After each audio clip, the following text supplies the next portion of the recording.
नमस्कार, बहुत स्वागत है आपका न्यूज टीवी इंडिया पर और मैं हाजिर हूं आपके साथ ऋतिक ठाकुर। बुलेटिन की शुरुआत करेंगे। पश्चिमी एशिया में जारी ईरान और इजरायल अमेरिका के भीषण युद्ध के बीच आज भारत सरकार ने संसद में अपना आधिकारिक पक्ष रखा। बजट सत्र के दूसरे चरण के पहले दिन विदेश मंत्री एस जयशंकर ने राज्यसभा में इस संघर्ष पर गहरी चिंता व्यक्त की है। उन्होंने दो टूक कहा है कि भारत हमेशा से शांति, संवाद और कूटनीति का पक्षधर रहा है और मौजूदा तनाव को कम करने के लिए सभी पक्षों को संयम बरतने की जरूरत है। जयशंकर ने संसद को भरोसा दिलाया कि युद्ध क्षेत्र में रह रहे भारतीय समुदाय का कल्याण और उनकी सुरक्षा मोदी सरकार की सबसे बड़ी प्राथमिकता है। हालांकि जब विदेश मंत्री अपनी बात रख रहे थे तब विपक्ष ने सरकार के रुख पर आपत्ति जताते हुए सदन में हंगामा भी किया। तो मिडिल ईस्ट में चल रहे युद्ध के बीच क्योंकि लोकसभा और राज्यसभा में आज कार्रवाई की गई है और इसी बीच यहां पर विदेश मंत्री ने अपना भाषण दिया। उन्होंने अपने संबोधन में बताया कि भारत शांति का पक्षधर है। I was informed of a handout of information put out by the Ministry of Civil Aviation, and this tells us of the efforts government is making. Yesterday there were 15 inbound flights operated by Indian carriers which arrived in India. On the 7th.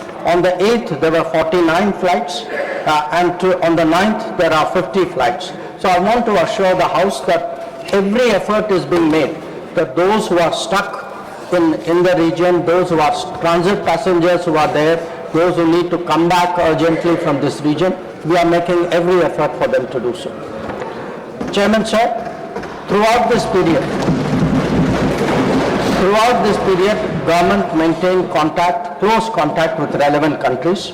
Honorable Prime Minister himself has spoken to the President of UAE, the Amir of Qatar, the Crown Prince of Saudi Arabia, the Crown Prince of Kuwait, the King of Bahrain, the Sultan of Oman, the King of Jordan, and the Prime Minister of Israel. In each case, we received answers.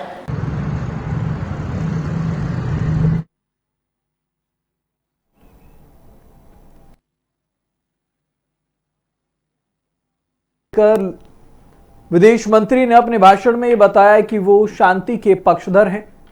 वो लगातार इस बारे में जानकारी दे रहे हैं कि वहां जब युद्ध की स्थिति बनी हुई है तो भारत का कोई भी नागरिक वहां पर फंसा ना हो, किसी भी प्रकार की दिक्कत वहां भारतीय नागरिकों को ना हो। आपको बता दें, तमाम जो भारत के लोग वहां पर फंसे हुए थे उन्हें विशेष फ्लाइट से यहां वापस लाने की कोशिश की जा रही है। तमाम लोग ईरान से निकलकर यहां पर आए भी हैं, जिसको लेकर के विदेश मंत्री ने आज संसद में इस बात की जानकारी भी दी है। तो क्षेत्र के हालात को लेकर के तमाम बातें विदेश मंत्री की तरफ से कही गई। ईरान का जो युद्ध चल रहा है उसका मुद्दा संसद में उठा है। उसको लेकर के जब विदेश मंत्री ने अपना बयान दिया उसके बाद केंद्रीय मंत्री जेपी नड्डा ने भी ये बताया कि हम भारत के जो लोग हैं, भारत के लोगों की जिम्मेदारी उठा रहे हैं और ऐसे में किसी भी तरह की कोई दिक्कत ना हो। लेकिन विपक्ष इसका मुद्दा बना रहा है। विपक्ष को भारत से कोई मतलब नहीं है, सक्रिय राजनीति से कोई मतलब नहीं है, कूटनीति से कोई मतलब नहीं है। तो विदेश मंत्री ने अपने भाषण में ईरान इजरायल युद्ध के बारे में बताया और कहा कि भारत के लोगों का खास ध्यान ऐसे में रखा जा रहा है।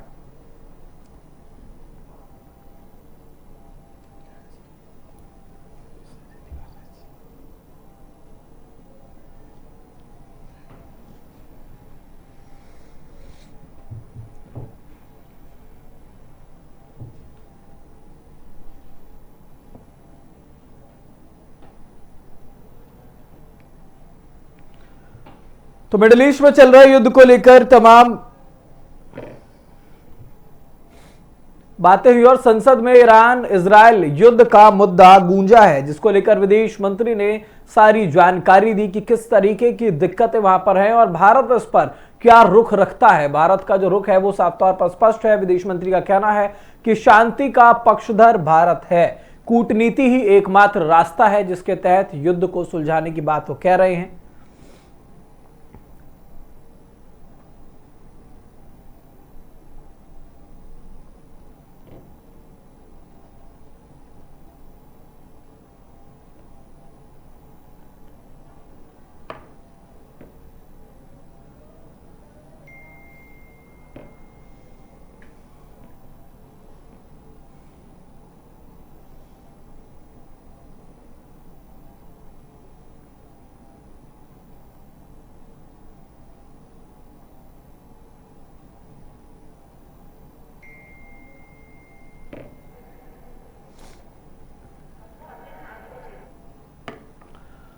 तो अमन ओझा इस पूरे मामले पर ज्यादा जानकारी के साथ हमारे साथ जुड़ चुके हैं न्यूज रूम से। अमन, सबसे पहले ये जानना चाहेंगे आपसे कि जब ये ईरान इजराइल का युद्ध चल रहा है, ऐसे में देश के अंदर अब सदन में भी ये मुद्दा गूंज रहा है और विदेश मंत्री ने भी इस पर तमाम बातें कही है। क्या कुछ खास बातें उन्होंने सदन में कही और इसका क्या असर होगा?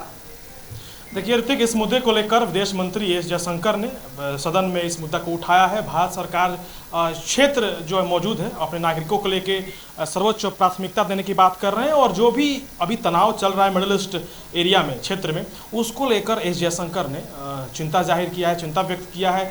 और मिडिल ईस्ट में हालात अभी भी काफ़ी तनावपूर्ण है, वाकई तनावपूर्ण है। इसको लेकर उन्होंने चिंता जाहिर किया है। भारत सरकार वहां मौजूद नागरिकों को सुरक्षित निकालने पर जोर दे रही है और हर संभव सहायता पहुंचाने के भी प्रयास किए जा रहे हैं। उसको लेकर लगातार सक्रिय है। वहां भारतीय नागरिक को आवश्यक मदद है वो पहुंचाने की बात चल रही है। यानी एस जयशंकर ने गंभीर चिंता व्यक्त किया है। अभी जो मिडिल ईस्ट में जो हालात पैदा हो रहे हैं और जो चीज़ें गंभीर होने की चिंता जाहिर की जा रही है, उस पर मिडिल ईस्ट ने सरकार की तरफ से एस जयशंकर ने इस पर चिंता जाहिर किया। बिल्कुल अमन, क्योंकि मिनिस्ट्री ऑफ एक्सटर्नल अफेयर्स की हम बात कर रहे हैं तो वो जाहिर सी बात है कि वो भारत के बारे में तमाम बातें बताएंगे कि क्या कुछ असर इस पर पड़ेगा। लेकिन क्या ये माना जाए कि जब वो विदेश मंत्री सदन के अंदर इस बारे में जानकारी दे रहे थे, उसके बाद क्योंकि जेपी नड्डा ने बोला कि विपक्ष जो है बार बार हमलावर होता है, विपक्ष सक्रिय राजनीति में रहने इसके बजाय जो है भारत के खिलाफ चलने की जो राजनीति है वो करता है, तो क्या ये माना जाए कि विपक्ष कहीं ना कहीं हर बात का एक मुद्दा बना रहा है? सदन में ईरान इजराइल का जब ये गंभीर मुद्दा उठ रहा था तो उसको लेकर के भी वो लगातार भाजपा पर निशाना साध रहे थे, तो इसका क्या असर होगा इस बार के सत्र पर? देखिए ऋतिक, जब विदेश मंत्री इस विषय पर राज्यसभा में अपनी बात रख रहे थे, उस दौरान विपक्ष में कुछ सांसदों ने आपत्ति जताई है, खुल के नारेबाजी भी की है। इसके बावजूद जयशंकर ने हंगामे के बीच अपना बयान जारी रखा, अपनी सरकार की तरफ से अपनी स्थिति को स्पष्ट किया है। देखिए विपक्ष है वो तो घेरेगा ही सरकार को, विपक्ष इसीलिए है कि चीज़ों घेरे। लेकिन ये जो तनावपूर्ण माहौल है इस पर विपक्ष का इस तरीके का बर्ताव शायद सही नहीं था, क्योंकि ये पूरे देश की बात है, सिर्फ भारत की नहीं, ये एक मानवता की बात भी रही है। लेकिन इसी नारेबाजी के खिलाफ, नारेबाजी में जो भी चीज़ें अगेंस्ट की जा रही थी, विरोध किया जा रहा था विपक्ष के द्वारा, उस बीच में भी एस जयशंकर ने अपनी बातों को रखी, सरकार की तरफ से अपनी बातों को स्पष्ट किया और साफ किया है कि हमारे दूतावास जो हैं वो भी वहाँ पर सक्रिय हैं। हर संभव प्रयास किए जा रहे हैं भारतीय नागरिक को वहाँ से निकालने की, और जितनी भी मदद हो सकेगी की जाएगी। शांति और कूटनीति का जो रास्ता है उसको उन्होंने अपनाने की बात कही है, साफ उन्होंने जाहिर किया है। ऋतिक, बिल्कुल, बहुत धन्यवाद अमन आपका तमाम जानकारी के लिए और हमारे साथ जुड़ने के लिए। तो विदेश मंत्री ने साफ तौर पर सदन में ये बात रखी और बताया कि किस तरह से जो भारत है इस पूरे युद्ध को लेकर के आगे चल रहा है। खबरों में आगे बढ़ते हैं। लोकसभा के बजट सत्र के दूसरे चरण की शुरुआत आज भारी हंगामे और एक बड़े संवैधानिक विवाद के साथ हो रही है। विपक्ष ने लोकसभा स्पीकर ओम बिरला को पद से हटाने के लिए अविश्वास प्रस्ताव का नोटिस दिया, लेकिन इस गंभीर कदम के पीछे विपक्ष से एक बड़ी तकनीकी गलती भी हो गई। बताया जा रहा है कि नोटिस के दस्तावेजों में कई जगह पर साल 2026 की जगह 2025 लिख दिया गया। इसने विपक्ष की तैयारी पर सवाल खड़े कर दिया। आपको बता दें कि संविधान के अनुच्छेद 94 के तहत स्पीकर को हटाने की प्रक्रिया शुरू की जाती है। हालांकि भारतीय संसदीय इतिहास में ऐसा बहुत कम हुआ है। अब ऐसे में देखना यह होगा कि इस टाइपिंग मिस्टेक के बाद क्या यह प्रस्ताव सदन में टिक पाएगा या फिर तकनीकी आधार पर खारिज किया जाएगा। संसद की हर हलचल पर हम आपको लगातार अपडेट देंगे।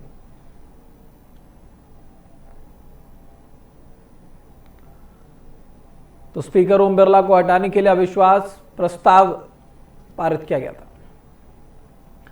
प्रधानमंत्री नरेंद्र मोदी ने आज भारत को दुनिया का पसंदीदा पर्यटन केंद्र बनाने के लिए एक नया विजन साझा किया है। एक विशेष वेबिनार को संबोधित करते हुए पीएम मोदी ने देश के टूरिज्म इकोसिस्टम को मजबूत करने के लिए विशेषज्ञों से सुझाव मांगे हैं। प्रधानमंत्री ने साफ कहा कि हमें टूरिस्ट गाइडों की ट्रेनिंग, हॉस्पिटैलिटी स्किल और डिजिटल कनेक्टिविटी जैसे क्षेत्रों में क्रांतिकारी सुधार करने की जरूरत है। उन्होंने स्वच्छता और सामुदायिक भागीदारी पर विशेष जोर देते हुए कहा कि जब स्थानीय लोग और तकनीक एक साथ मिलेंगे तभी भारत का पर्यटन सेक्टर नई ऊंचाइयों को छू सकता है। पीएम ने सभी हितधारकों से एक समग्र दृष्टिकोण अपनाने की अपील की है ताकि विदेशी और घरेलू पर्यटकों को वर्ल्ड क्लास अनुभव मिल सके।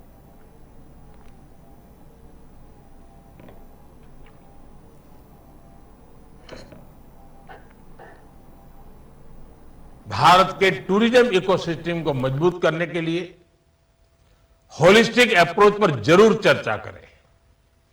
Train guides, hospitality skills, digital connectivity, community participation, स्वच्छता, टूरिज्म और इनसे जुड़े विषयों पर आपके सुझाव बहुत अहम होंगे। साथियों, जब इंस्टीट्यूशंस, इंडस्ट्री, एकेडेमिया मिलकर काम करते हैं तो परिवर्तन की गति तेज हो जाती है।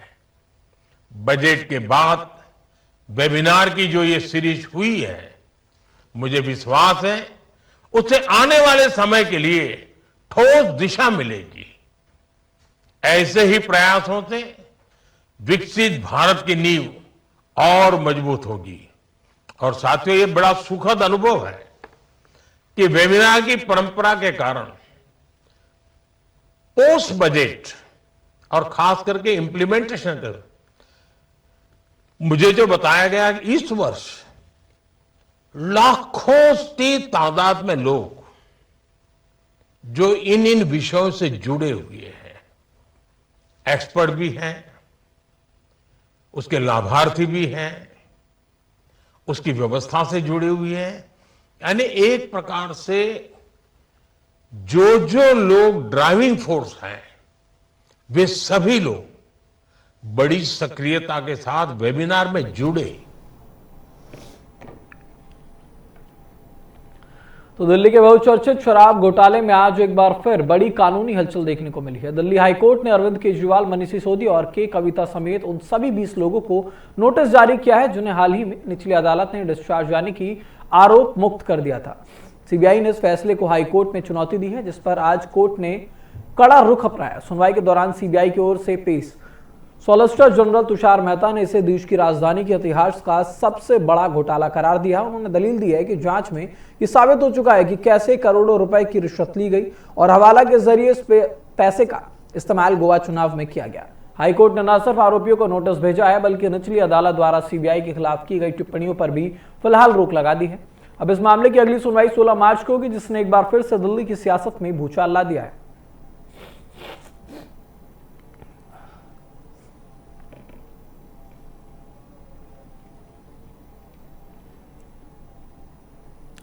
ईरान और अमेरिका के बीच चल रहे युद्ध के 10वें दिन ईरान में सत्ता का तख्ता पलट गया है। आयतुल्लाह अली खामेनी की मौत के बाद उनके बेटे मौजूदा खामेनी को ईरान का नया सुप्रीम लीडर चुन लिया गया है। सोमवार को असेंबली ऑफ एक्सपर्ट्स ने इस फैसले पर मोहर लगाई, जिसके तुरंत बाद ईरान की सबसे ताकतवर सेना IRGC ने नए नेता के प्रति अपनी अटूट निष्ठा का ऐलान कर दिया।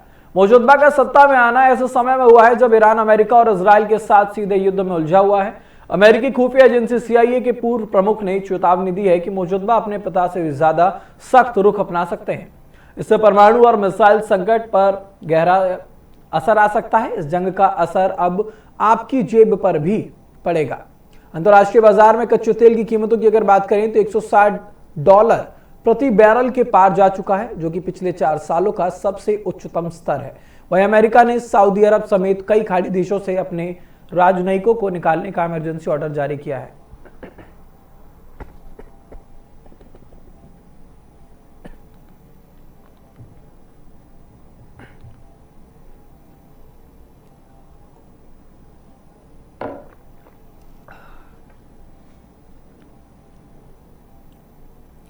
आगे बढ़ेंगे अब खबरों में। अहमदाबाद के नरेंद्र मोदी स्टेडियम एक ऐसी ऐतिहासिक जीत का गवाह बना है जिसे सदियों तक याद रखा जाएगा। सूर्य कुमार यादव की कप्तानी में टीम इंडिया ने न्यूजीलैंड को 96 रनों से धूल चटाकर T20 वर्ल्ड कप 2026 का खिताब अपने नाम कर लिया। संजू सैमसन की 89 और अभिषेक शर्मा की तूफानी 52 रनों की पारी की बदौलत भारत ने फाइनल इतिहास का सबसे बड़ा स्कोर खड़ा किया। जवाब में जसप्रीत बुमराह की आग उगलती हुई गेंदों के आगे कीवी टीम महज 159 रनों पर ढेर हो गई। इस जीत के साथ भारत 3 बार T20 वर्ल्ड कप जीतने वाला दुनिया का पहला देश बन गया। जीत के बाद भावुक कप्तान सूर्या ने बुमराह को देश के अनमोल धरोहर बताया है। पूरे देश में इस वक्त जश्न का माहौल है।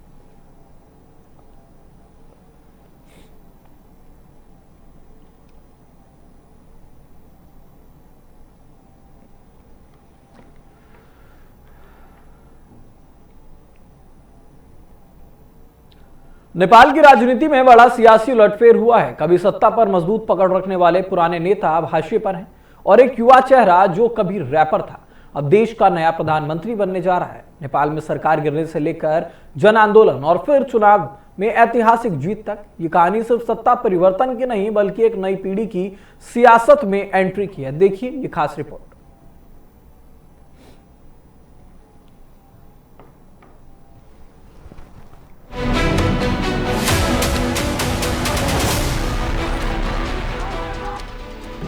नेपाल की राजनीति में 2026 का चुनाव एक ऐतिहासिक मोड़ बन गया है।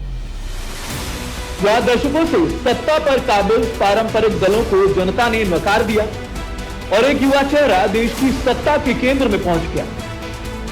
दरअसल इस कहानी की शुरुआत होती है साल 2025 से, जब नेपाल में बेरोजगारी, भ्रष्टाचार और सरकारी नीतियों के खिलाफ युवाओं का गुस्सा सड़कों पर फूट पड़ा। सोशल मीडिया बैन और सरकारी फैसलों के विरोध में यह शुरू हुआ आंदोलन धीरे धीरे पूरे देश में फैल गया और हालात इतने ज्यादा बिगड़े कि 9 सितंबर 2025 को तत्कालीन प्रधानमंत्री केपी शर्मा ओली को इस्तीफा देना पड़ा। सरकार गिरने के बाद नेपाल में राजनीतिक संकट गहरा गया और देश में नई संसद के लिए चुनाव कराने का फैसला लिया गया। नेपाल की संसद यानी कि हाउस ऑफ रिप्रेजेंटेटिव्स में कुल 275 सीटें होती हैं। इनमें से 165 सीटों पर सीधे चुनाव होते हैं, जबकि 110 सीटें प्रोपोर्शनल रिप्रेजेंटेशन सिस्टम से भरी जाती हैं। यही वजह है कि नेपाल के मतदाताओं को वोटिंग के दौरान 2 अलग अलग बैलेट पेपर पर वोट देना पड़ता है, एक उम्मीदवार के लिए और दूसरा राजनीतिक पार्टी के लिए। 5 मार्च 2026 को हुए आम चुनाव में करीब 1 करोड़ 90 लाख मतदाताओं ने 6000 से ज्यादा उम्मीदवारों की किस्मत का फैसला किया और जब नतीजे सामने आए तो नेपाल की राजनीति की तस्वीर पूरी तरह से बदल गई। नई पार्टी राष्ट्रीय स्वतंत्र पार्टी और उसके नेता बालेंद्र शाह ने चुनाव में ऐतिहासिक जीत दर्ज की है। सीधे चुनाव वाली 165 सीटों में से लगभग 120 से ज्यादा सीटें इस पार्टी के खाते में गई हैं, जो कि नेपाल के लोकतांत्रिक इतिहास की सबसे बड़ी जीत में से एक मानी जा रही है। वहीं दूसरी ओर नेपाली कांग्रेस, सीपीएन, यूएमएल और अन्य पारंपरिक दलों को करारी हार का सामना करना पड़ा। सबसे बड़ा झटका तब लगा है जब बालेंद्र शाह ने चुनाव में 4 बार प्रधानमंत्री रह चुके केपी शर्मा ओली को उनके ही गढ़ में भारी अंतर के साथ हरा दिया। इसी बीच भारत की ओर से भी नेपाल के चुनाव को लेकर प्रतिक्रिया सामने आई। भारत के प्रधानमंत्री नरेंद्र मोदी ने सोशल मीडिया प्लेटफॉर्म एक्स पर पोस्ट करते हुए नेपाल के लोगों और सरकार को सफल और शांतिपूर्ण चुनाव के लिए बधाई दी। उन्होंने लिखा कि नेपाल में लोकतंत्र का ये उत्सव उसकी लोकतांत्रिक यात्रा का एक गर्व का क्षण है और भारत नेपाल की नई सरकार के साथ शांति, प्रगति और समृद्धि के लिए मिलकर काम करता रहेगा। 35 साल के बालेंद्र शाह, जो कभी एक रैपर और सिविल इंजीनियर के रूप में जाने जाते थे और काठमांडू के मेयर भी रह चुके हैं, अब नेपाल के प्रधानमंत्री बनने की दहलीज पर हैं। विशेषज्ञों के मुताबिक ये चुनाव सिर्फ सत्ता परिवर्तन नहीं बल्कि नेपाल की राजनीति में एक पीढ़ीगत बदलाव की शुरुआत है। लेकिन अब ऐसे में असली चुनौती नई सरकार के सामने होगी। आर्थिक संकट से जूझते देश को स्थिरता देना, युवाओं को रोजगार देना और भारत चीन जैसे बड़े पड़ोसियों के बीच संतुलन को बनाना। क्योंकि ये चुनाव जीतना आसान था, लेकिन नेपाल को एक नई दिशा देना अब बालेंद्र शाह की सबसे बड़ी परीक्षा होगी।